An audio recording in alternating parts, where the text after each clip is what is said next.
Deputy CM Pawan Kalyan నేడు రాజమండ్రిలో కీలక పర్యటన చేపట్టనున్నారు. వచ్చే ఏడాది జూన్లో మహాకుంభమేళా తరహాలో గోదావరి పుష్కరాలు జరగనున్న నేపథ్యంలో ఏర్పాట్లను పరిశీలించనున్నారు. పుష్కరాల పనులతో పాటుగా గోదావరి కాలుష్యం నివారణ చర్యలపై కూడా ప్రత్యేక దృష్టి పెట్టారు. ప్రత్యేక బాటుపై తిరిగి గోదావరి స్నాన ఘట్టాలను పరిశీలిస్తారు.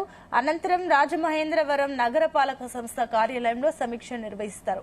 పవన్ కళ్యాణ్ పర్యటనకు సంబంధించిన ఏర్పాట్లను ఇప్పటికే పూర్తి చేస్తామని మంత్రి కందుల దుర్గేష్ తెలిపారు.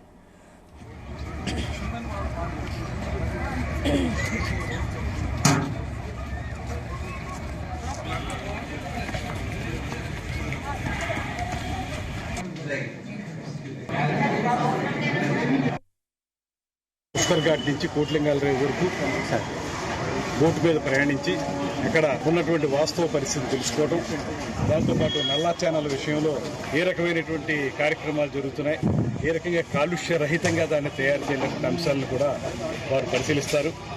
ఆ తర్వాత రాజమండ్రి మున్సిపల్ కార్పొరేషన్ ఆఫీసులో కలెక్టర్ గారి నేతృత్వంలో పూర్తి స్థాయిలో సమీక్ష జరుగుతుంది. పుష్కరాలకు సంబంధించి దీంట్లో జిల్లాకు సంబంధించినటువంటి ప్రజాప్రతినిధులు అందరూ పాల్గొంటున్నారు. ఆ సమీక్షలో ఒక సంవత్సర కాలంగా మనం చేయాల్సినటువంటి కార్యక్రమాలు ఏంటి, ఏ రకంగా మన పుష్కరాలని సమర్థవంతంగా నిర్వహించుకోవాలనేటువంటి అంశం మీద కూడా వారు దిశానిర్దేశం చేస్తారు. దాంతోపాటు ముఖ్యమైనటువంటి అంశం ఇవాళ గోదావరి ఎంత అద్భుతమైనటువంటి నది అయినప్పటికీ కూడా కాలుష్యం అనేటువంటిది కూడా పెద్దగా ఉన్నటువంటి సందర్భం.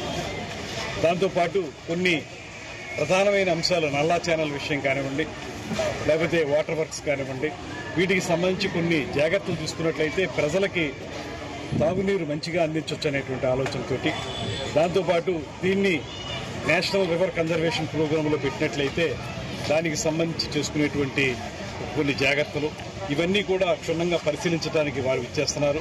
దీని మీద ఇప్పటికే కలెక్టర్ గారు, జాయింట్ కలెక్టర్ గారు, అదేవిధంగా మున్సిపల్ కమిషనర్ గారు, అదేవిధంగా ఎస్పీ గారు దీని మీద ఒక కార్యాచరణను ఏర్పాటు చేసుకుని సిద్ధంగా ఉన్నారు. దాంతోపాటు ప్రజాప్రతినిధుల యొక్క ఆలోచనలు కూడా తీసుకుని మొత్తంగా అందరం కలిసి ఒక సమగ్రమైనటువంటి ప్రణాళిక తయారు చేసి పుష్కరాల్ని సమర్థవంతంగా నిర్వహించ ఒక ఎత్తు అయితే, మరొకటి కాలుష్యరహితమైనటువంటి పుష్కరాలు నిర్వహించాలి. ఇక్కడ పవిత్ర స్నానాలు చేసేటువంటి, హోలీ డిప్ చేసేటువంటి ఎవరైతే ప్రయాణికులు వస్తారో, ఎవరైతే యాత్రికులు వస్తారో వారందరికీ స్వచ్ఛమైన నీటిలో వారికి ఆ కార్యక్రమం జరిగేలా చూడటం, వారి ఆరోగ్యాన్ని కాపాడటం, దాంతోపాటు అన్నిటికంటే మించి ఉప ముఖ్యమంత్రి గారు చెప్పేది భద్రతా ప్రమాణాలు. భద్రతా ప్రమాణాలు ఏ మేరకు చేయాలి, ఇటువంటి అన్ని అంశాల మీద ఒక మొట్టమొదటి కార్యక్రమంగా రేపు జరుగుతుంది.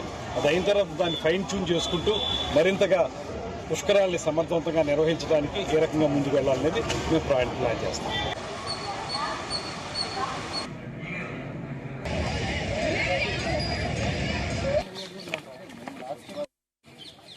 అలాగే